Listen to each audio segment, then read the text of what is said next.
شریعت کا فائدہ یہ ہے کہ شریعت میں انسان کو سوچنے کی ضرورت نہیں ہے کہ اللہ ہم سے چاہتا کیا ہے اور نہیں چاہتا کیا ہے، ہم کو غور کرنے کی ضرورت نہیں۔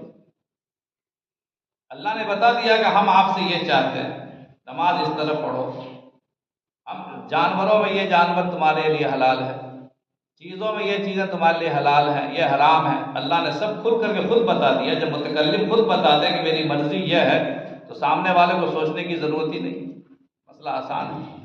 علم شریعت یہ سب سے آسان طریقہ ہے۔ اور علم تکوین جو ایک ہوتا ہے جس کے ذریعے سے انسان اللہ تک پہنچتا ہے، علم شریعت سے بھی انسان اللہ تک پہنچتا ہے۔ علم شریعت سے پہنچنا آسان ہے اور یقینی اس میں خطرہ نہیں ہے گمراہ ہونے کا۔